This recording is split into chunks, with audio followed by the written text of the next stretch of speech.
Right then, moving on. Apologies for absence, Anne, please. Yeah, apologies from Councillor Beard and Councillor Niven will be slightly late. Okay, thank you. Declarations of interest to members. Do you have any declarations of interest to declare? Okay, that's fine. And now I need to tell you that this meeting is being recorded and uploaded to the Council's YouTube channel. So you are consenting to be recorded by being in attendance. So thank you. Item number 3 on the agenda, recess powers. The committee is asked to note that the recess powers granted by the Council at its meeting on 27th of June 24 did not require to be exercised in relation to the business of the Sutherland County Committee. Okay, so nothing happened there. Moving on to item 4, we have the police report. Unfortunately, the area commander is not with us yet, but we do have the report in front of us. I presume that everybody has got a copy of that and has had a chance to go over it. Now, I think what we'll do actually is we know that the area commander is on his way. He's just been delayed. So we'll move on to item number 5, the winter service plan. And Josie is going to join us on Teams. I'm hoping she's doing that as we speak. That's on board. Hi, Josie, you with us? That's grand. Josie, do you want to introduce the winter service plan for us, please? Thank you. Yeah, morning everyone, councillors and chair. Thank you. So the paper before you is the winter service plan for winter 2024 into 25. It's essentially the same as the previous year. The report is based on the council's winter maintenance policy, which is unchanged since 2018. So the level of service to be delivered by the council hasn't changed, and therefore really what we're delivering in Sutherland hasn't changed. Our resource levels, our depot locations are all much the same. We have prepared, we've got salt in place, we've got our resources. We do have a number of vacancies which we're currently trying to recruit to. We are also looking at agency staff to try and fill some of those gaps. This is always challenging, but it is the sort of only real tool in our toolbox on that level. However, as I say, nothing's really changed in the policy in terms of the service delivery, the timings and everything's in there. I will highlight that there is the winter resilience scheme which council has each year, where the communities can, if they wish and supported through their community councils, apply to have gritting facilities, grit bins, shovels, PPE jackets. Historically this hasn't been hugely taken up in Sutherland for reasons unknown to myself, but it is always there and it's always available. There is an application form that communities can submit with who they wish to do it. We'd always go with that one. The only other item I would draw your attention to is item 11. Now, when this report was prepared, there was no winter grit bin policy in place. Since E&I committee last week, where there was a grit bin policy approved, this now will supersede section 11 of the report with a formal grit bin policy, which is just firmed up on where and why we would put grit bins out. So not all requests are sort of just are adhered to. You know, we don't just grant them on a request. We do have a consideration of where they go and why they go, because in the background there is the resource required to fill them up once they're emptied in that respect. So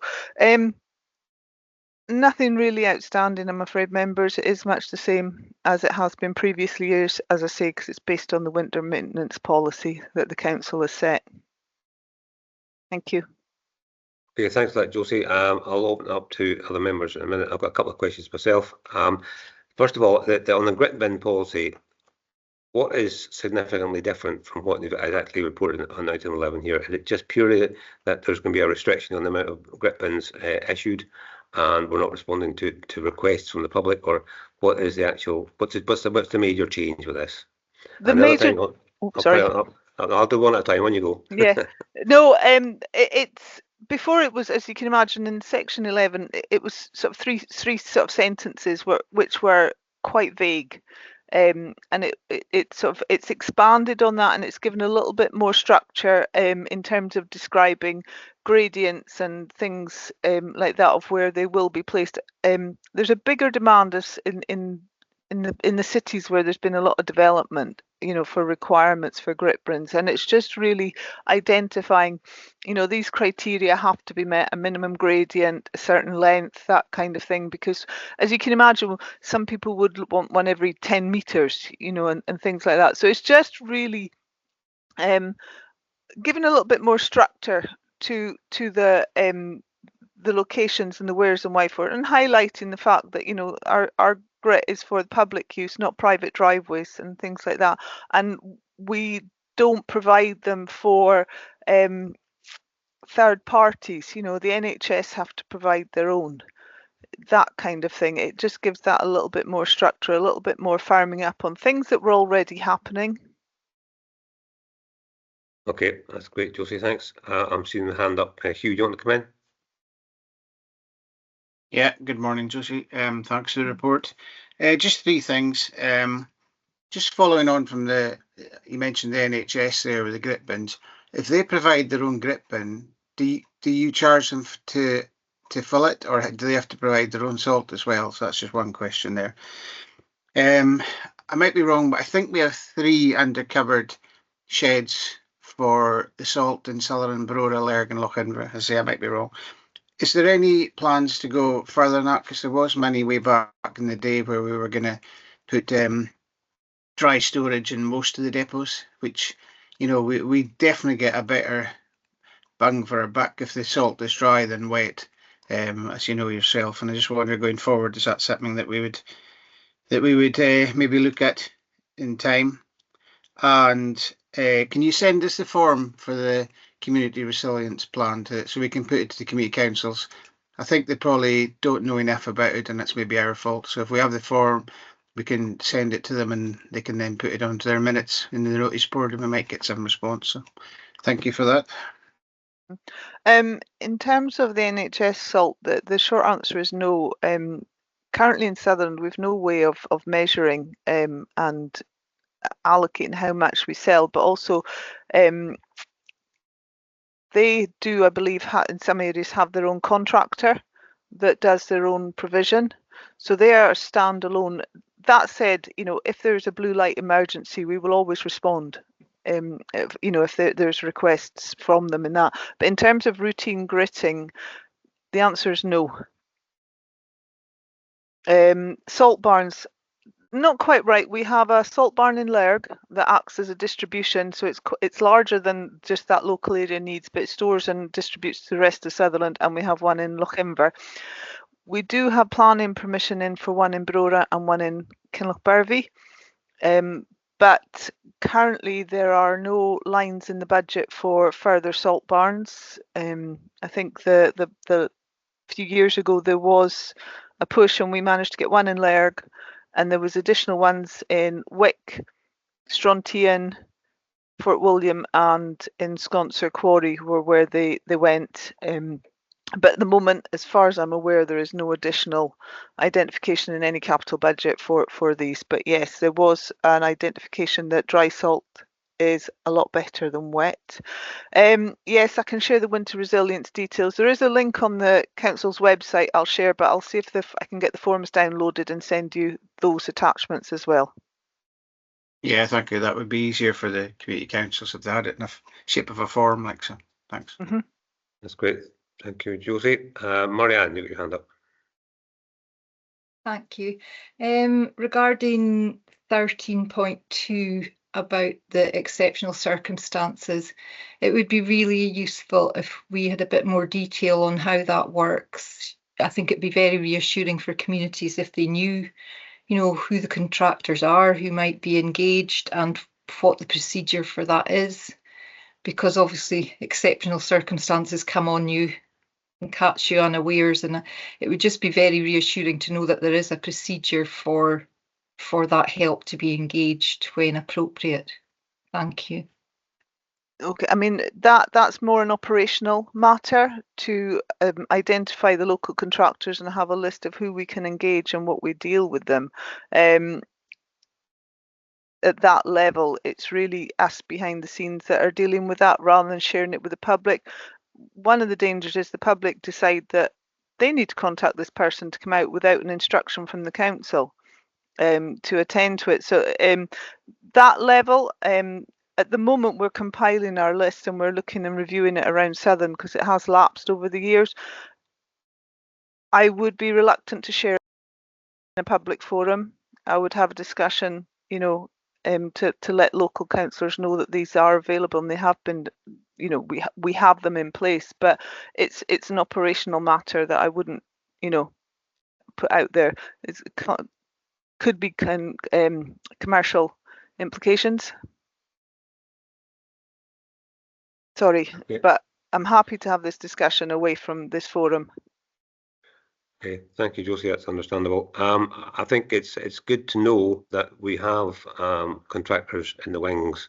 I think that's the important thing, and we do have access to them. And if these contractors are not necessarily sharing within the public forum, but as long as the contractors themselves are aware that they are maybe called upon, I think that's reassuring, and it's something that we can discuss in a closed forum, perhaps with members, if that's okay. Does that suit you, Councillor Hutchison?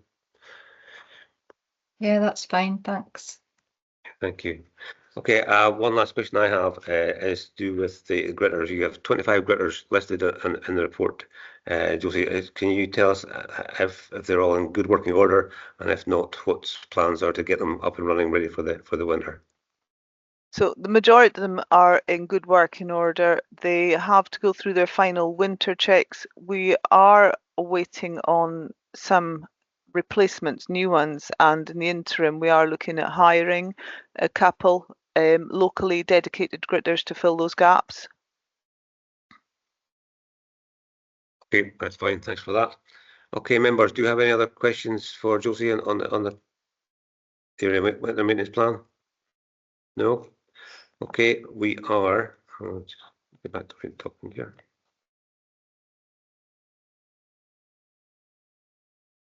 So, we are. Give me 2 seconds. Too many screens going on here. On to the recommendations. We are asked. I'm just find it. Members are asked to approve the winter service plan for 24-25. Are we happy to do that, members?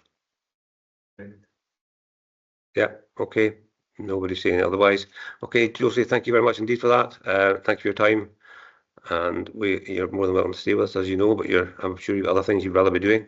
So thank you once again. Thank you. Okay, members, we're moving on. We're still waiting for the area commander for the police to arrive, so we'll just carry on. And Callum's here. No, It's Kirsty. Oh, Shane's here. My goodness. I'm jumping around between screens here, so please forgive me. Yeah, Dornoch Common Good Fund invitation to pay parking scheme, and Shane has very kindly joined us to introduce this report. Shane, over to you.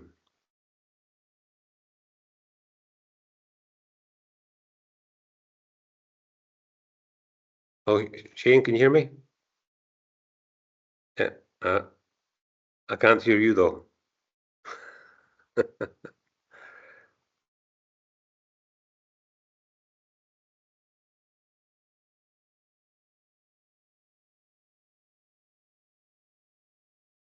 Nope, still nothing. I can see your lips moving, so you're definitely saying something, but I'm not actually hearing anything. Should we take?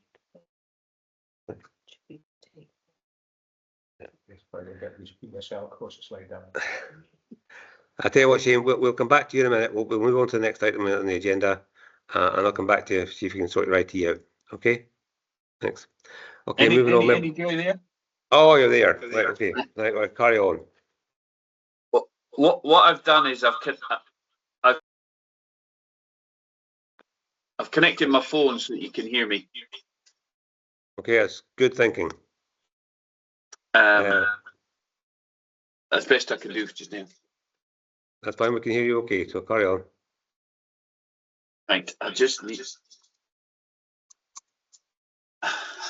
1 second. I'm just going to mute. I've got 2 speakers going. There we go. So So, members, sorry for that little technical glitch there. And I'll make another apology. There's a typo in item 5.1 in the paper. It was updated, but obviously the latest version didn't come through to you. It says the park enforcement team in respect of operation and maintenance of the 3 Nairn Common Good Fund invitation to pay sites. That is because I was writing 6 papers at once, and I obviously copied and pasted the table and took the text in error. So well spotted, James. You highlighted that one to me last night. So my apologies, members. It doesn't change the data. The data is the same. In summary, the money is deposited directly with the Dornoch Common Good Fund. But at the end of each year, we report to members any costs that the service has incurred to get that money to you. And for this year, last year, sorry, it was £956. That's a breakdown of fees charged to the council for processing card payments, £189, and the cost of the machine, the annual maintenance agreement, which is fixed at £400. And we only allocate 1.5 hours per week to this site as staff time. You know, we're not looking to yeah, I mean, it's a very minimal staff cost. It's 1.5 hours per week just to drop in on the site. We're actually there a lot more than that, but it's just an assessment of any time we spend changing tickets or tinkering with a machine. So that's where the £956 comes from, members. I welcome any questions. We're just looking to draw that money back down to the service. Okay, thank you for that, Shane. Just the one correction I would say is in the recommendations, it says the site is charged against the Sutherland Common Good Fund when it should actually be the Dornoch Common Good Fund. It would be lovely if we did have a Sutherland Common Good Fund. Sorry. But unfortunately we don't. Sorry, but again, it doesn't change the data, as you say, but so thank you for that. Jim, you've got your hand up. Am I already on? Yeah. No, just that there's a very encouraging uptake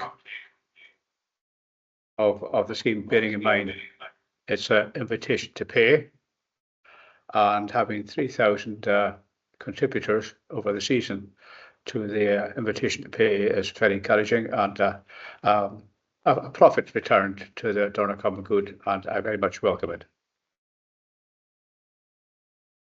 Okay.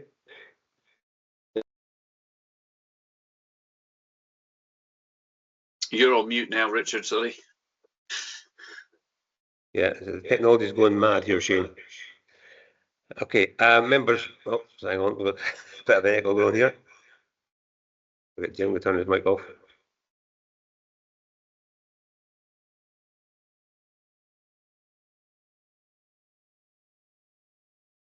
We're just feeling our way along here. Okay, that's fine, thank you. Right, member, any other questions for Shane?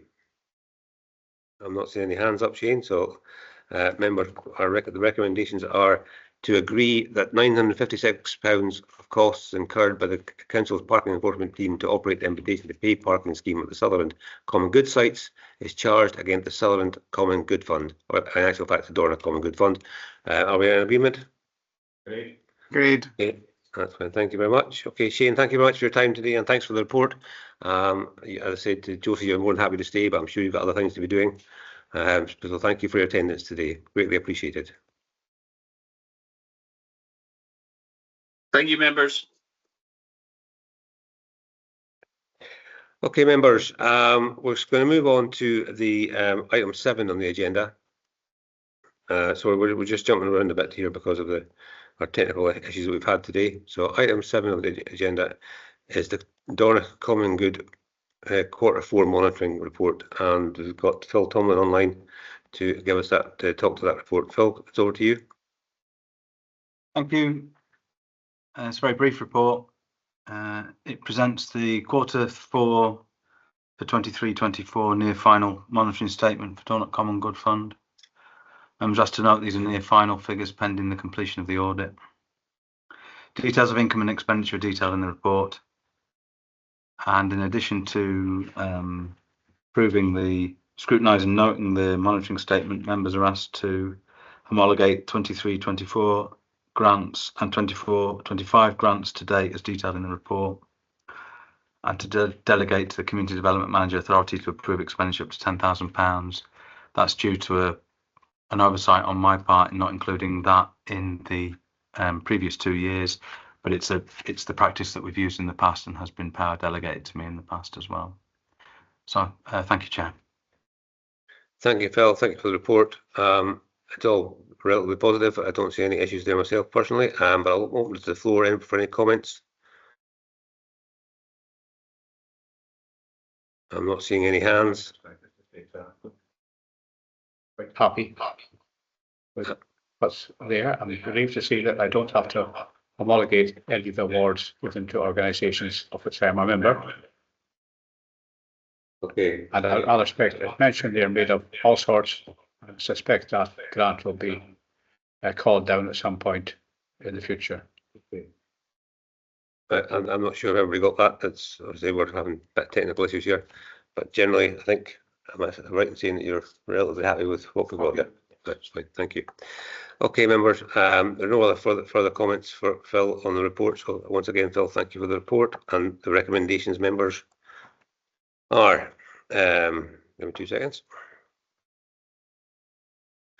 The members are asked to scrutinise and note the Q4 monitoring statement for the Dornoch Common Good Fund, homologate community grants for 23-24 and 24-25, and to agree to delegate to the Community Development Manager authority to approve Dornoch Common Good grants up to £10,000 within the annually set budget and following consultation with relevant board members. I'll be happy to agree those recommendations, members. Agreed. Okay, that's fine. Moving on. Thank you, Phil, for your attendance. Much appreciated. Thank you. Members, now we are fortunate we have the area commander back with us, and we are now going on to item 4 on the agenda. It's the Police Area Performance Summary Report, and we have. I'll make the majority here. That's it. Welcome, Callum. We are on Teams. We're having some technical issues, as you can sure you understand. But I'll pass over to you to deliver your report, and then we'll come back to the members.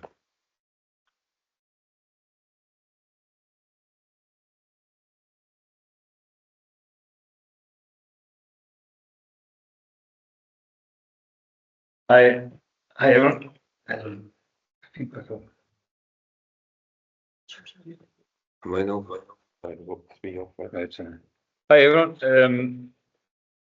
Good to be here. I'm going to be in as well, actually. Who's here, who's not? Nice to see everyone, and it's the first time I've been here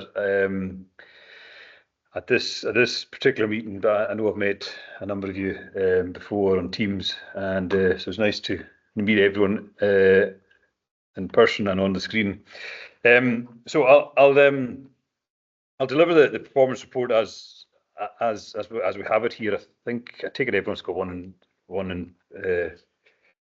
themselves. They've had it beforehand. So I'll go through what we have here, and I'll pick on the highlights as I see them myself. When I come to there's a section later on. I come to the hate crime part of things. I'll need to actually. I've just literally hot off the press that the data that's in this report, the hard copy report, is completely wrong. It's actually badly wrong. Actually, I don't actually know how quite it's so wrong. But anyway, so I've got an email there. I'll pull up that email when I come to that section of it. And that'll be that. If there's any questions that I go along, please feel free just to kind of jump in and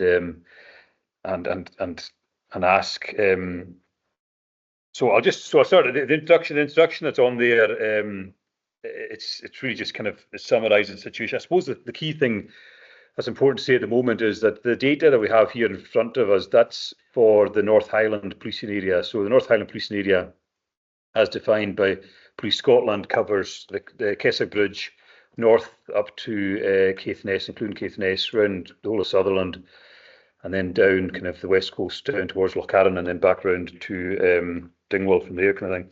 So the data, and I suppose the important thing is in terms of, I suppose it leads to the obvious question of how it can be presented more locally, I suppose. And I suppose the key thing there is the community councils, although I'm more than aware that they're not operating as they should be at the moment, certainly in terms of actually a consistent presentation from the police. So I've taken that away from a couple of other committees I've been at as an action that we're kind of progressing. Even this morning, I was talking to an officer who's developing a bit of work around about that to give it consistency. So I'll maybe come to community councils at the end just to kind of summarise where we're at with that. But the introduction, as it is, it just kind of first of all introduces me as the new area commander. So and then I suppose the key thing, there's a couple of key things. There's one key thing there to kind of take in consideration when we look at the 5-year figures, which we'll come on to. We are slowly creeping away from COVID, but they still include an impact from COVID. So it's just worth bearing in mind the 3-year is less so, but the 5 years is. So page number 3 of the report there, that effectively just summarises the local policing priorities as they have been come about through consultation with yourselves, with the public, and with other partners in the lead up to the development of the priorities a couple of years ago. So the priorities, they're still consistent with what we would find on a policing basis are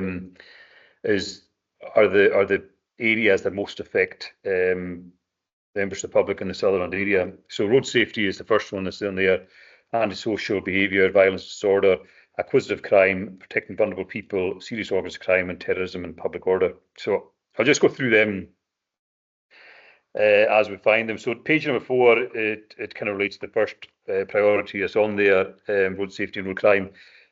I don't intend each page when we come on to each priority, it's got intention and objective just underneath the header there. I don't intend to go through each of those. If there's any questions about them, please feel free to ask. But in general senses, the intention will always be to lessen the effect of the crime type on the community, and the objective will often be to actually work alongside partners, communities, the public to achieve that. So if we look at the road safety, road crime, I think there's a couple of key headlines I'm supposed to take out of that. If you look at the number of fatalities, I think the first thing to say, so the year to date, so 2023, 2024, in the North Highland area, there were 7 fatalities in the roads of the North Highland area. Every one of those is a tragic fatality in their own right. But on a positive note, that is down 6 on the previous year. It's also down the 5 and 3 year average. So it's the lowest it's been in the last 5 years. I do always contextualize that with the fact that we can have one accident where there can be multiple fatalities. So I think the key thing is roads have been safer, but it's still something that's always going to be a work in progress. The drink drive, I suppose there's a couple of other points there, and I think it's probably an important kind of page just to spend a couple of minutes on, because I think in many senses this page is what often many constituents will rightly highlight as some of the concerns in their communities. We've got drink drive offences there. So in that table there, we've got drink drive offences.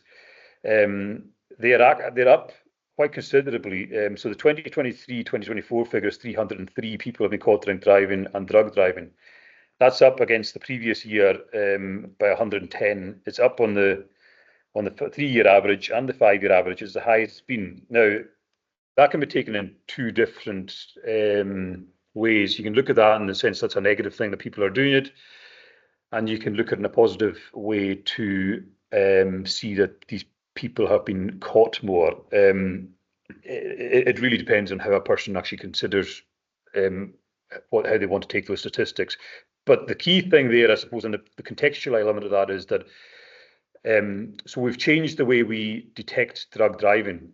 So historically, it was quite a basic manner of detecting drug driving. We stop a car when their driving was not right.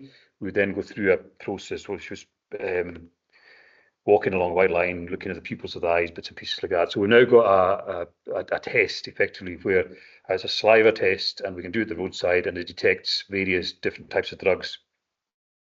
And I would certainly part of the increase in those numbers is as a result of that. If I'm being perfectly honest with you, the amount of people catching drug driving now is quite considerable. If I'm being honest, it's the fact that we've got the technology that's caught up with it now, and that's as much an issue as drink driving is, if I'm being honest. Speeding offences as well, I'll touch on that again. That's very relevant to the communities of Sutherland. we've got, so again, it just shows the work we'll do. And I think I'll come to this at the very end of the report as well. So if you look at, so year to date, 749 people were caught speeding in the 2023-2024 year. That's up on the year to date by over 200 offences, and it's up on the 3 and the 5 year average fairly considerably as well. So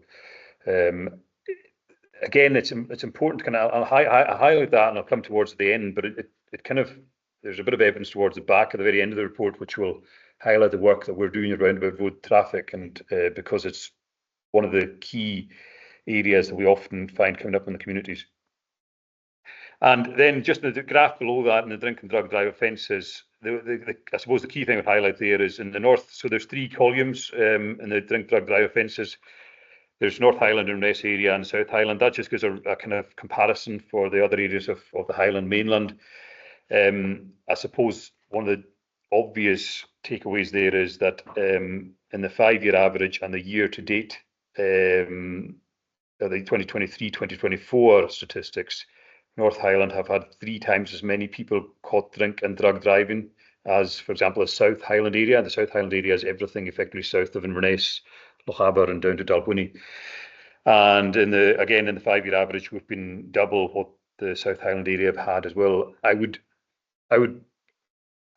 have definitive reasons why that is the case. I would suggest that the fact that we have our road policing officers based in Dingwall who cover the whole Highland area, and the fact that they have to come and go from Dingwall on every single occasion they go out to patrol anywhere, that's something that's beneficial for our area. If they were, for example, based in Aviemore, they'll be coming and going from Aviemore, and so just by the fact that they're geographically based in our area, there is definitely an element of that helps the north area. So if I move across onto page number 5, so antisocial behaviour, disorder and violence. I would probably kind of, so this looks at so murder. I suppose just touching the murder figures there. There's 100% detection rate. You wouldn't hope or expect for anything less than that. Those 2 murders relate to, one's in Allness and one's in Caithness. They're still currently going through the criminal process.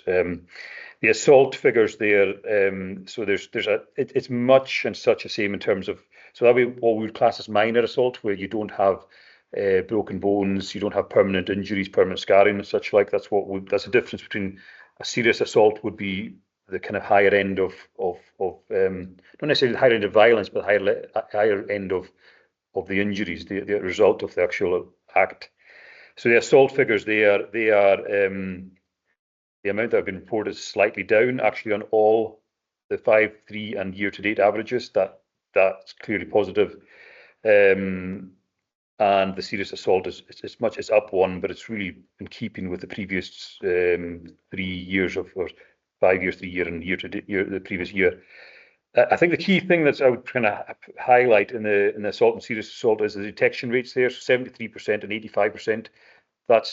That's high for in policing terms. Anything that's into 70% of any crime type would be considered good. Looking at across national data, that would certainly be most areas of policing across Scotland will be very comfortable with those detection rates, although you're always wanting to go better again. Drug possession, again, it's just there's a slight increase there. The drug possession is not something that we see as such an issue in the Sutherland area. Part of the drug possession takes in some of the issues that we're finding in the kind of south end of the North Highland area. So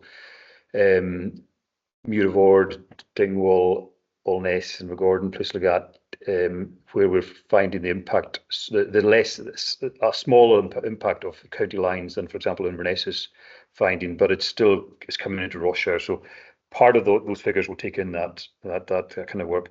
And then just underneath the data there, there's just a bit of commentary there around about some of the work that we proactively undertake through partnerships to lessen the impact of antisocial behaviour with drugs and violence. The harm prevention orders are probably a key one. The harm prevention officer is an officer that is employed through it's Adult Drug Partnership, and it's actually funded through the NHS. And effectively, we look to lessen and address the impact of addiction on people and vulnerable people to then have an impact on the offending that comes off the back of that. So, and then No Lives, Better Lives is just it's a Scottish Government-backed programme that actually looks to do some educational work with schools and such like across Scotland. So that's page number 5. Page number 6, acquisitive crime. There's a couple of points. This definitely affects the Sutherland area. I think that some of the more vulnerable through age constituents that you will have in the Sutherland area will certainly be affected through. So, for example, fraud that's on there. So the data we've got there is the second line down is looking at fraud. You'll see there the detection rate for fraud is poor, 20%. That's strongly related to the type of fraud that we're now experiencing, and those who are being affected and targeted is often online. Often what we're finding is the victims of the crime type are within our communities. The offenders are very much not within our communities. They will often be at the very, very closest. They're most likely to be in England, and often we're finding it abroad, out with the United Kingdom. So the text, relating the fraud into the text below that, the banking protocol, the partial scam fraud, and to a lesser extent the Rural Watch, although that kind of ties in with kind of other areas of acquisitive crime. A lot of that work is trying to kind of raise the profile and raise the awareness of the crime types. A lot of it's on the phone, computers, online. It's often people who are less familiar with being online, maybe more elderly people who are vulnerable sometimes through their isolation, and then they're pounced on as a result of some of these people looking to find that victim type, if you want to put it that. So that's the fraud figure. The housebreaking, again, we have. If I'm being honest with you, there's a challenge. Again, the detection rate shows some of the difficulties we find. The detection rates for housebreaking are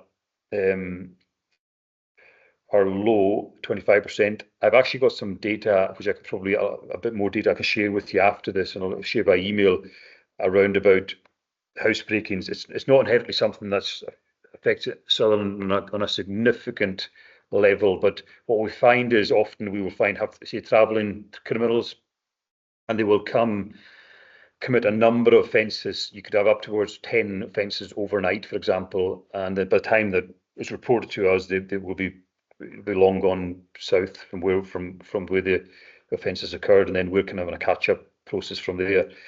That'll account for certainly some of those figures in terms of the 40 today. So we've got a slight increase on the 5-year average, 3-year average, in the year-to-date 40. So it's 3 more than we had last year, and 2 and 4 or 3.3 more than we've had in the 5 and 3-year average. Theft by shoplifting, I touched this, I think it was actually the community partnership meeting on Friday. What we found, and this is consistent in Sutherland area as it is in other areas of North Highland, what we have found is we've got, taking it straight away, we've got a significant rise in terms of shopliftings on the previous year. We've got almost a doubling there in terms of how many theft by shopliftings had. And again, in the 5 and 3-year average, it's quite significantly up as well. We're finding that people are stealing items from shops that previously wasn't necessarily as prevalent. I touched on this in terms of food items and such like. Yes, we're still finding we'll have shoplifting of other items, televisions, whatever it may be, but we are actually finding that there's steaks, food items, stuff like that actually we wouldn't have previously seen, certainly in the last number of years. And the theft of motor vehicle, that's certainly not something that's affecting the Sutherland area. So a lot of those figures will be North Highland wide. The detection rate for that is quite high. The detection rate for theft of shoplifting is quite high as well. But I was just maybe highlight as well, just I've touched on already, but the rural crime, Rural Watch, anytime that you're having any kind of contact with any constituents which are concerned around about any kind of crime in rural areas or anywhere in Scotland, I would point them towards Rural Watch. That's something that anybody can sign up to, all of us can sign up to, and can be given alerts as and when there's anything relevant. So that's inquisitive crime, protecting vulnerable people. In page number 7, a lot of that touches on our day-to-day business, often our day-to-day business. So domestic crime is a day-to-day, prefer it wasn't, but it's a regular feature of policing across all our communities.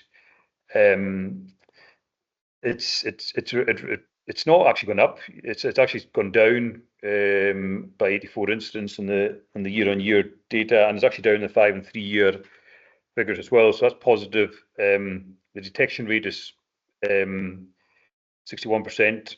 It's again, the national average is around about the 50s into the 50s. So it's still holding above the national average in terms of performance. I just point out, not that this is particularly so I was going to say that it's not particularly an issue in Sutherland. It's an issue everywhere. So rape investigations, I'll just point out there as just give context, that detection rate 28%. That's not consistent with what it will be for the year. That detection rate, so our detection rate generally sits about the mid-50s, which is fairly consistent with what it should be across the national average. It again just being perfectly honest and give some context to it. We, as many of the public services, are facing some difficulties from time to time, and some acute difficulties across different areas at different times of the year. What happened last year was our rape investigation team that covers, there's a group of detectives that are based in Inverness, but will come, some of them based actually, some in Inverness, some slightly outside Inverness, but they will cover the whole Highland area, and they travel across the whole Highland area. What happened last year was that group of detectives, they had an acute period of short staffing, and so what was happening was that they progressed the ones that had acute risk attached, the rape investigations had acute risk attached to them, but some of the others, their progress was slower, and that led to a delay in some of the detection rates coming through. So the detection rates, so what will naturally happen this year is the detection rate should be slightly higher as they catch up, because they've now been brought back up to the level of staffing that they're required to be at. Actually, they've been given an uplift in staffing because of the amount of sexual violence that's been reported. So that's the context around that. Hate crime, again, so if I bring this, I literally got this when I got a phone call when I was coming into the meeting to say that the data was wrong. So bear with me to look at this. So there's the 5 years, so it's actually wildly wrong. So we've gone through a new system, and this report is one of the news reports that's been delivered off the new system. So the 5 year average, the hate crime, so if I just go through the hate crimes, the 5 year average, there's 26.4 incidents been reported in the 5 year average, and the 3 year average is 29.3. So it's way down on these numbers of 98 and 101. The 22-23 year is 36 incidents, and the 23-24 year is 29 incidents. So the most current year, the full year we're looking at, is down 7 on the previous year. It's bang on the 3 year average, and it's up 3 on the 5 year average. Contextually, so 70%, so the detection rate will still be about the 70% rate. Contextually, with the new Hate Crime Act has come in, just as it's 1st of April this year, I would expect those hate crime statistics to go up quite significantly this year. So there are characteristics that are now protected through law that were previously not, that were not protected in any way, shape, or form. So as a result of that, the statistics around hate crime should go up. If they didn't go up, there'd be something wrong with them, to be perfectly honest. Just to touch, and there's a bit there in the commentary around about hate crime, Police Scotland underwent a national inspection. That actually, it maybe could again remove that text. It was only gone in there to highlight the fact that there was, I think it's 2022 actually, there was the inspection which found quite favourably about some of the work in the Highlands and Islands. 2023, there was an improvement plan off the back of that initial inspection, and 2024, there was an assurance update provided by Police Scotland. So the 2024 update, assurance update, is the most recent thing you'll find if go on. That hate crime inspection was shared with all members back in 2022, 2023 anyway, but it's online for anyone who actually wishes to look at any of that, but that's the only reason that's mentioned in there. Missing persons is on there, just to kind of quickly talk about that. Missing persons is something we deal with day in, day out, and particularly vulnerable adults, cared for children, looked after children, is one of the most key areas we're looking at. Primarily, particularly around the children, we get concerned that if they're missing, we're not sure where they've gone. They could be at risk of exploitation and often are at risk of exploitation. And so on that note, it's good to be able to say that our year-on-year data has gone down 107 instances of missing people over that year. 90 of those, that drop is to do with looked after children. That I would propose that is as a result of the work that we are doing around about with children's homes. We're doing a lot of work with children's homes, a lot of work with social services and other third sector partners around about children. Every children's home now has got a dedicated officer attached to it, which builds relationships. And then we've got a lot of work that goes on in the background about public protection to try and address concerns where we can. There's new protocols that have come out recently around about. So there's a Philomena protocol and a Herbert protocol. They're national protocols which have been rolled out across Police Scotland. They were already in place in England and Wales. So the Philomena protocol looks at children and young persons who are missing regularly, and we start to take a proactive approach around about that. The Herbert protocol is around about vulnerable adults, elderly adults who we're finding often now are suffering from dementia or other like illnesses which are causing them to be confused, and as a result of that go missing more often and very quickly become a high risk missing person through their age and their illness. So some of that is positive in terms of that work. And then just the final two, I don't want to take up more of your time, but number 8 and number 9 relate to serious and organised crime. I'll just quickly gloss over this. Serious and organised crime, the key, so there's 2 areas of serious and organised crime that we're dealing with, which touches some of the Sutherland, and the most straightforward area of that is still localised individuals or small groups of individuals who are local in their own areas who deal drugs, and then as a result of that, and have a level of organisation about them. That's always been the case in all areas of Highland. That's never changed, and that still remains something that we actively pursue and investigate and detect. County lines is obviously the newer. I'm not sure. It's the tactics that they utilise and the organisation of that tactics is new. Certainly, that's not gone as far as Sutherland and Caithness yet.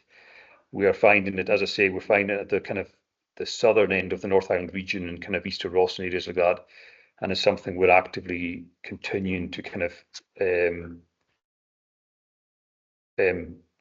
seek to detect. I would probably just for your own awareness, I suppose, one of the difficulties that we have policing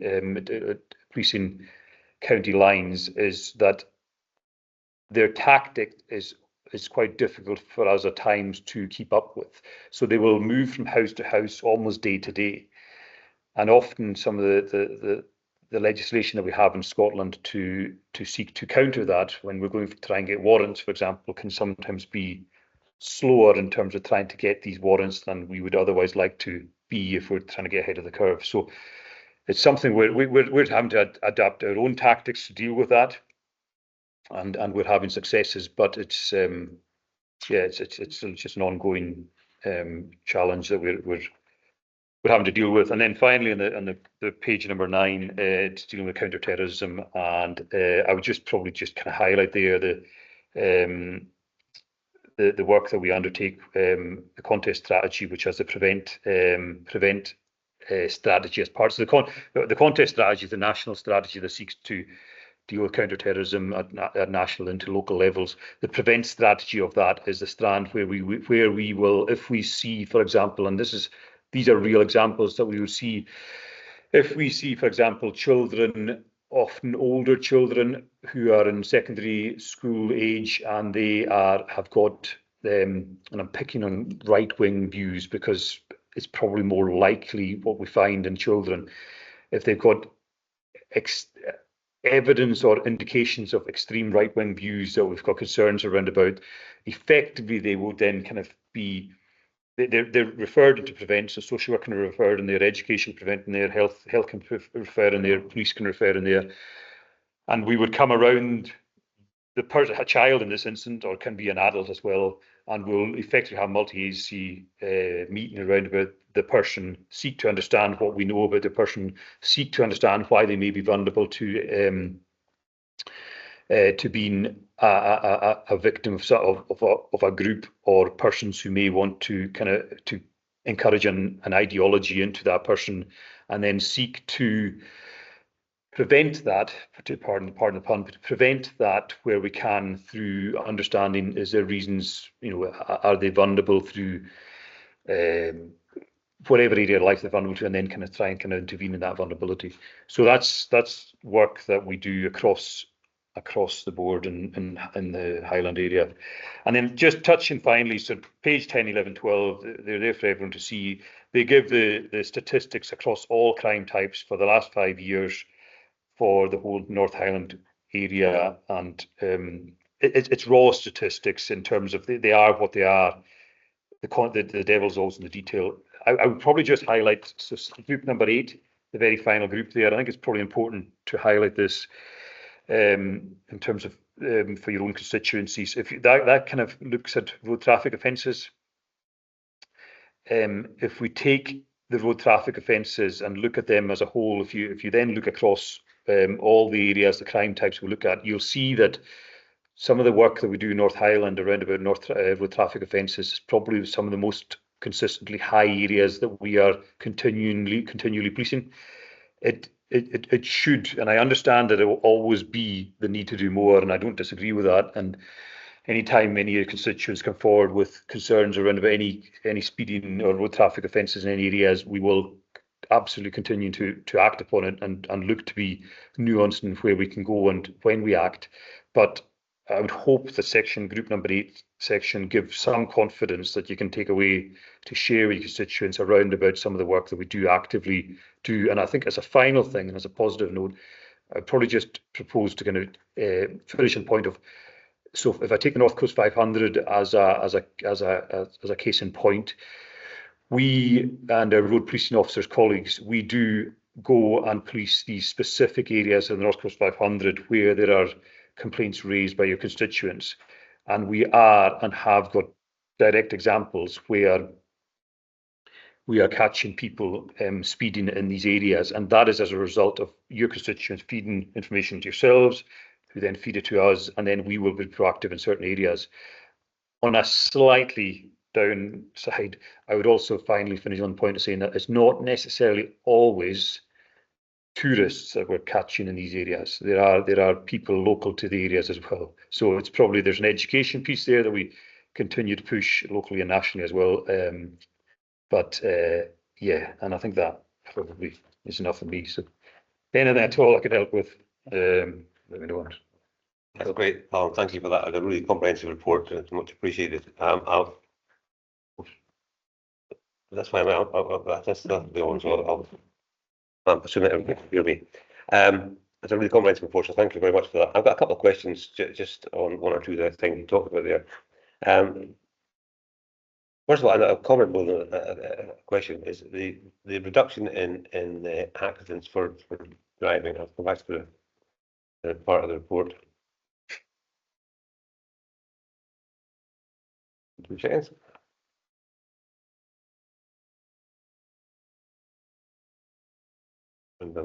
Thanks, it's there, is it? That this one here, is it? Yeah. The reduction in fatalities, is that really going to? Reduction in fatalities, yes. I mean, I was thinking, considering the increase in traffic volumes over the last 2 or 3 years, I think that's really remarkable, and then very encouraging. Yeah. I'm just wondering, do you think it could be down to increased road traffic work, or just the traffic's going so slow that there's less chance of an accident?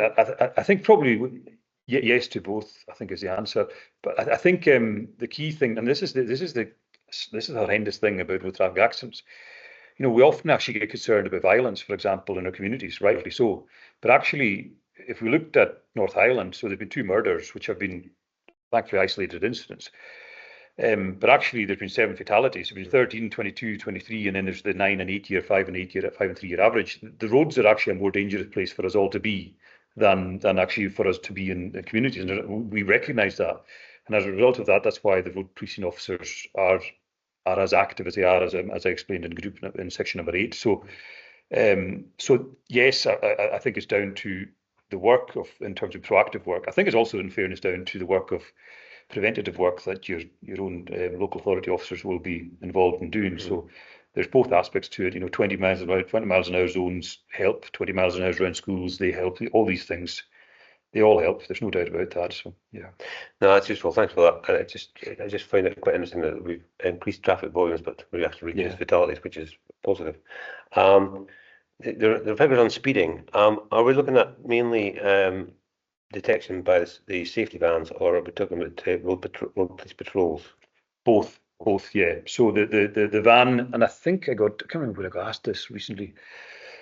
So the van, where we deploy the van, the van in particular, and the van, the road safety van, if you want to put it like that detects speeders, is deployed in areas where there is a need for deployment.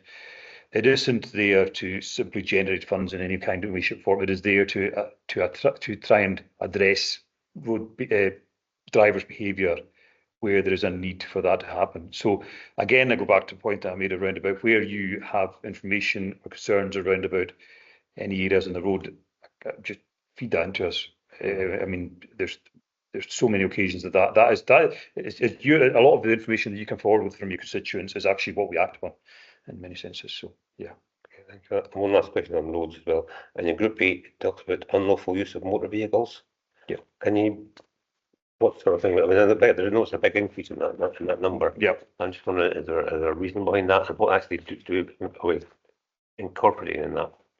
Yeah, I don't have. I'll get context for that. So unlawful use of motor vehicles. I need to actually try and the nuance of some of these. This is what I mean about the raw data. These things. Yeah. Sometimes the raw. So unlawful use of motor vehicles. That will likely encompass a lot of different aspects. My suspicion is, looking at that data there, the rise from, particularly the rise over the last number of years, is that I wonder if there's been a slight change in the capture of what that's capturing in terms of driver behaviour and unlawful behaviour. But I'll find out. I'll get back to you. But I'll get just a curious number and increase. So I think probably just come back to that data. I think the other thing that's probably worth mentioning, I forgot to mention, is there. So the North Highland, the top of that crime statistics, and it's just a key thing. So if we look at at the very top of there is 2018-19, the 5 years. Every single year, the amount of crimes that have been reported to us in the North Highland area has gone up. It's gone up 1,000 more offences. So it's gone up a seventh, effectively, on what it was 5 years ago. And that's against the context of actually the challenges that we're finding in the public sector across the whole. So, and still, the performance is still maintaining itself, certainly at a level that's it's certainly not dropping away. Okay, thanks for that. That's all the questions I have. Members on the floor, anybody any comments or any questions for Chief Inspector? Jim. I'm intrigued. What comes under the heading environmental offences? Environmental offences, I will find that out as well. What's involved? There's so environmental offences. It could very well be offences relating to so areas of conservation and such like, in terms of actually so SEPA type offences. Oh, yeah. So where there are, I'll find that out as well. Yeah, so if I was sticking out the mouth of the Dornoch burn without a license, yes, so there'll be it'll be around about use of land and or the misuse of land and such like it and I'll find that out as well. Okay, I get the idea. Thanks for that, Colin. Hugh, you got your hand up. Yeah, thank you. Good morning, Colin. I don't think I've met you in person yet, but good to see you. Couple of things. I was just wondering, I covered Town Community Council, and I know that Graham has left his position there and gone to Russia, I think. I just wondering if you give me an update on has that post been filled yet, or if it hasn't, when it will be. And just on you discussing the North Coast 500 there, I stay in Dornoch. It's got 35 mile of single track either side of it. And I think one of the biggest bugbears we have is the slow moving traffic. It causes a lot of frustration. On Sunday, we had 15 cars coming through the village that were nose to tail. Now, that's fine if it's double track all the way, but on that 35 miles of single track, the nuisance that they would have caused was unbelievable. But, you know, we can't do anything about that. You just have to be in the right place at the right time to deal with it. And that's unfortunately doesn't always happen. So, and I do get the speeding factor. I think there's a stretch between Raconach and Laxford that the boy racers are delighted to have their chance to open it up and put the foot down. I know you've been catching a lot of them there, tourists and locals. So, you know, I get both sides of it, but definitely the slow moving is as frustrating for the local people as the speeders. I think, you know, you will get them through time, but it's the slow moving traffic that really does. And I think a lot of it's just ignorance. They don't know that they should know there's 20 vehicles behind them, but they don't know what to do. Yeah. So rather than pulling over and let everybody through, they just carry on with this mound of vehicles behind them. So, and it's all about education as well. So, you know, everybody just has to keep working on it. But yeah, thanks very much anyway. Yeah, no, so thanks for your points and the question. So in terms of the post, so Graham Prentice has, he's not actually officially moved on yet. He has, he's in the process of doing so, but he will still respond to everything and anything that needs to be addressed in the Tongue area. And I think I was discussing this before. So anything at all, they can carry on, any constituents or any member of the public can carry on important things to Graham or get in touch to Graham, and he will address that. The simple answer to your question in terms of has it been filled,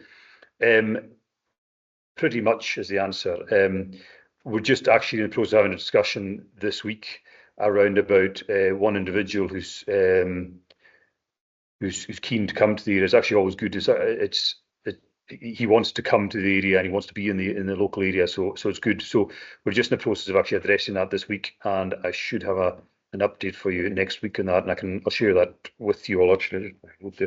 And the second thing around about doing a single track, I get it completely what you're saying. You know, Fawn said that from starting myself and west side of Highland and Lewis, for example, it's a nightmare. If you get stuck behind somebody going slowly, it's an absolute nightmare. So I think it's trying to educate driver behaviour there. And one of the things actually, I don't know, it's probably something for the Highland Council to maybe look at in terms of education, but it's almost signage in these areas to actually encourage people to allow passing, because some tourists have never driven in single track roads and they don't even understand the courtesy that should be provided to other road users. So but I'll mention that to road police officers as well, so when they're in the area, to actually encourage that to happen. Yeah, because it is ultimately, it's not something we would likely enforce maybe in agricultural vehicles who should know better, but there is, I mean, section 3 road careless driving, that would fit that crime, but I mean, it's not something we'd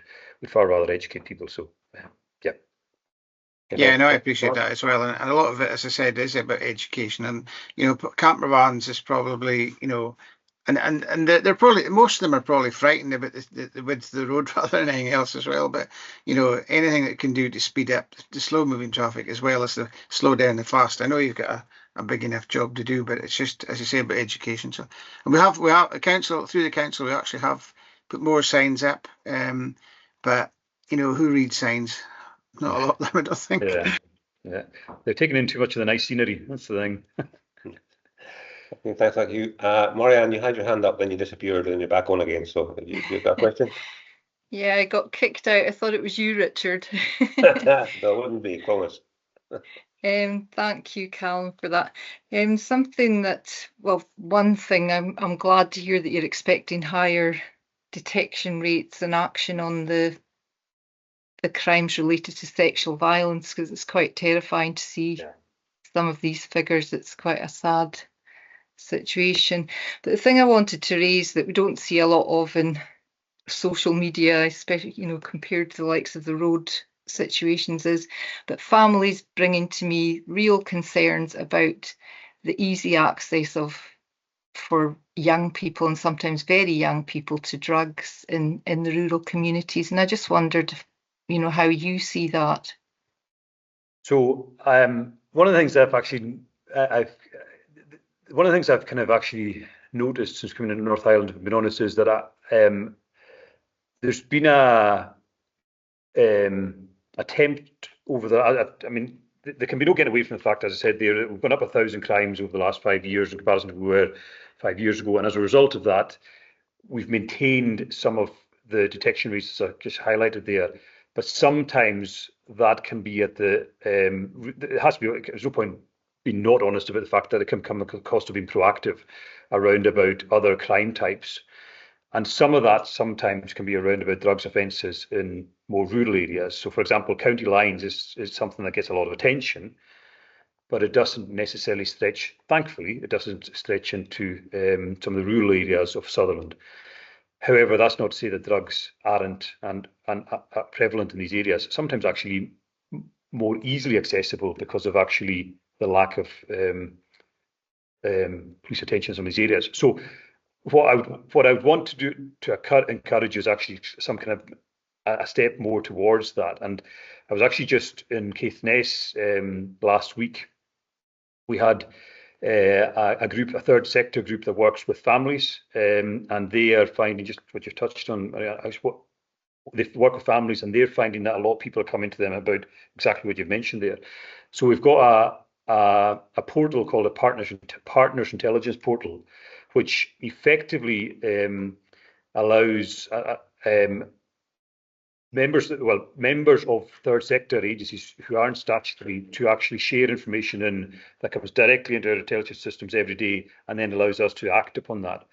So what I'd probably seek to do is, wherever anybody has information that actually they're not coming forward to us with, is even if they were to let yourselves know, and if you let me know, I can then start to actually make sure that's slotting directly into what we're doing, so that we're actually becoming far more proactive around some of the, because if we're aware of it, we will act upon it. Sometimes where we're not aware of it, the lack of awareness can sometimes be argued to be a lack of, I don't argue that for what's worth, but there are people who will argue the lack of somebody saying something's there means that it's not there. That's not the case. They're two different things.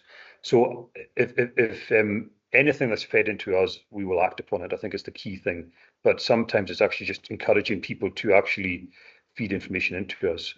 So I could share, I've actually just taken away, Councillor Niven's just, of sharing, talking to her last week, and I've sent an email off around about that Partners Intelligence Portal. So I can actually maybe share that with all of you when I get the feedback about that, and then that can be shared with different people. That would help. Yeah, that would be good. Okay. Thank you. Thanks. Okay, members, any other comments or questions for Colin? No? Okay, Colin Ross-Fisson, thank you very much indeed for your report, and thank you for your attendance today. And please pass on our thanks to all the hard work that your officers do on our behalf. So thanks for that. Okay, thanks very much. Thanks. Thanks, Callum. Okay, members. Right, I'm just covered that. And that. Item. What was item B?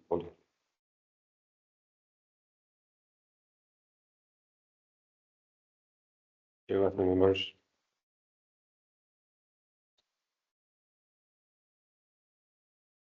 Item 8 is the ward discretionary awards for North West and Central Sutherland ward discretionary budget, and there's a list there of awards that have been made, and we just asked you to note them.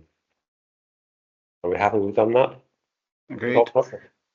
First of all, members, I apologise. I did not go over the recommendations for the police report. I will do that now.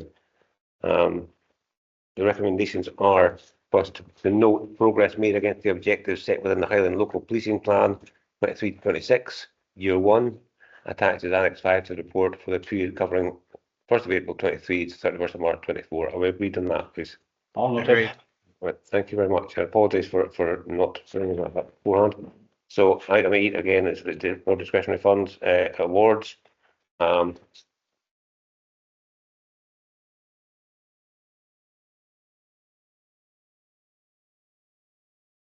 We're doing a lot of good work. I just wish we had more money. Well, that's true as well. Yeah, so awards for a total of £15,790 in Ward 1 and awards for £15,999 in Ward 4. And we all have we've noted that.